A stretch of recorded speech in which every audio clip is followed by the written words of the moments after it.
Good morning, everyone. My name is Norlin and I'm pleased to present to you our research on student perspective, the use of first language in ESL/EFL classroom. This research was conducted collaboratively by myself and Ms. Suziewati. Without further ado, let's begin.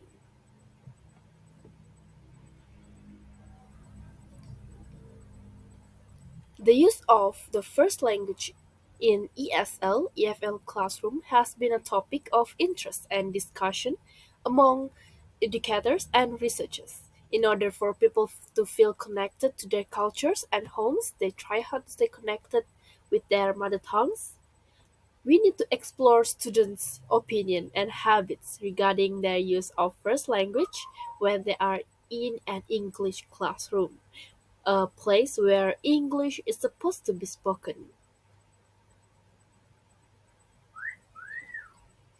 The objective of our research were to identify the advantages of using mother tongue in teaching English, to determine the student perspective toward using mother tongue in learning English, to explore the effectiveness of using mother tongue in English language instruction. To guide our investigation, we formulated the following research question. What are the specific advantages and benefits of incorporating the mother tongue in English language instruction? How do students perceive and experience the use of their mother tongue in the process of learning English? To what extent does the use of the mother tongue enhance the effectiveness of English language instruction in terms of comprehensions, learning outcomes, and overall language proficiency? To lay the foundation for our research, we conducted an extensive review of the existing literature on the topic.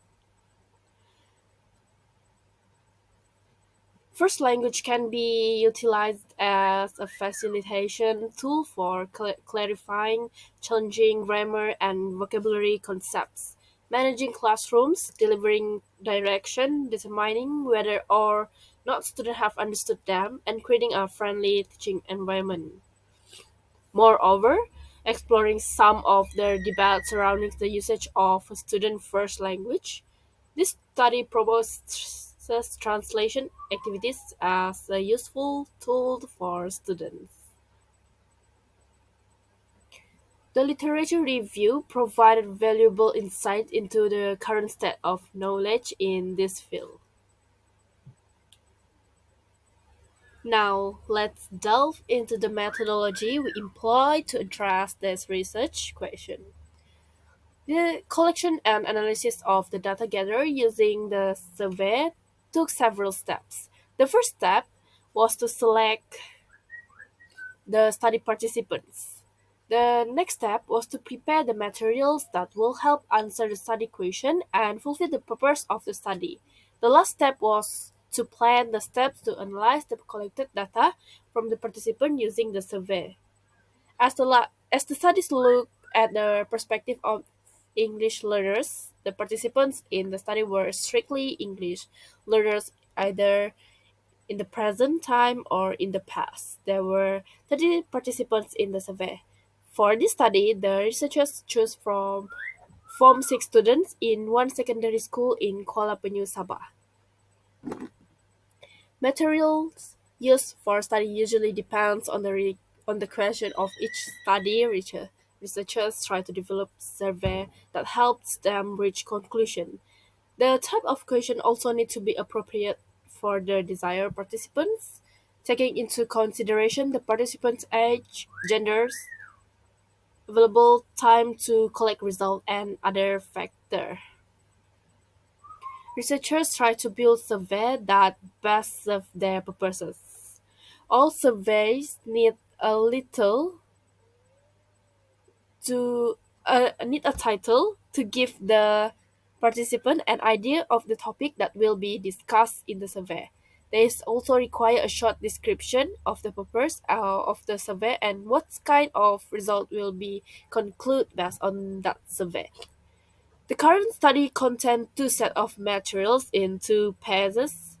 Phase 1 was a survey containing two parts. The first part of the survey addressed 10 reasons students had for using their first language in English classrooms. Participants were asked to rate how often each reason applied to them. In other words, they were asked to decide how often they use their first language in the different situations provided in the survey. Always, usually, sometimes, or never. The second part of the survey contained 10 attitudes about first language use in the English classroom. The participants were asked to decide to which degree they agree or disagree with the opinion presented. The question asked in the online survey surfaced from two sources. The first source was the literature review conducted prior to starting the study. The studies dealt with and listed various reasons, opinions, and attitudes of participants. The synthesis of the information from these studies revealed a list of the most common responses, which form the basis of the current survey instrument. The second source was student classmates and colleagues who were informally polled about their reason for using the first language and their opinions about the first language used in English classroom.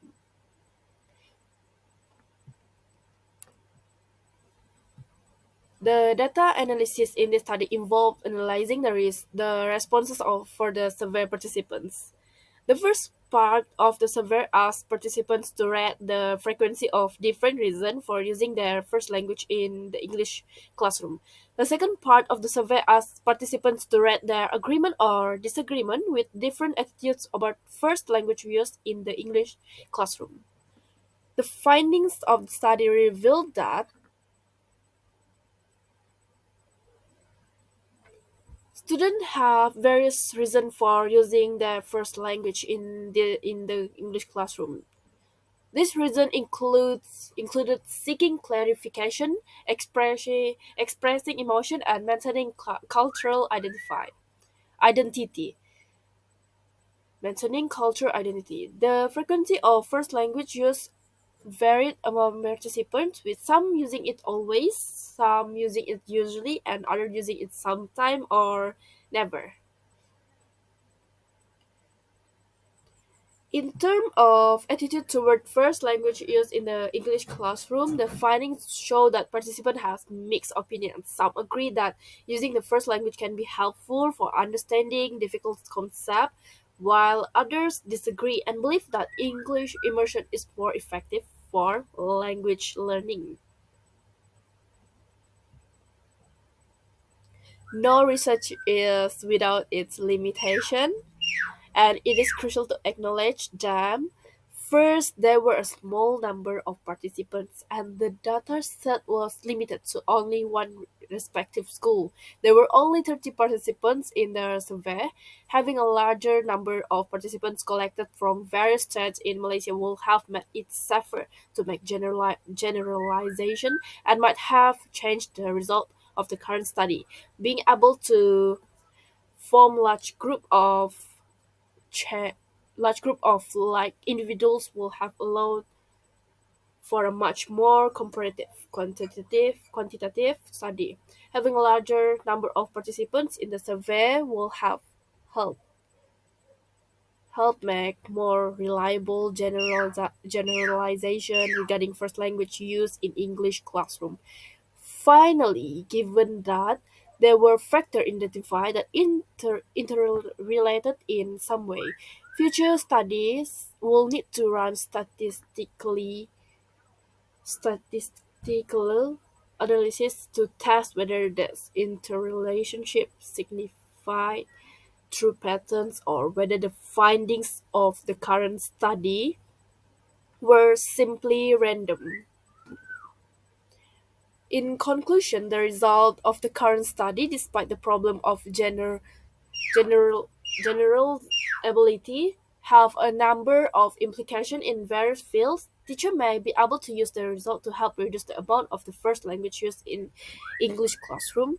The result may also help teacher understand the attitude the attitudes the students have toward first language use and allow them to discuss this reason with their student.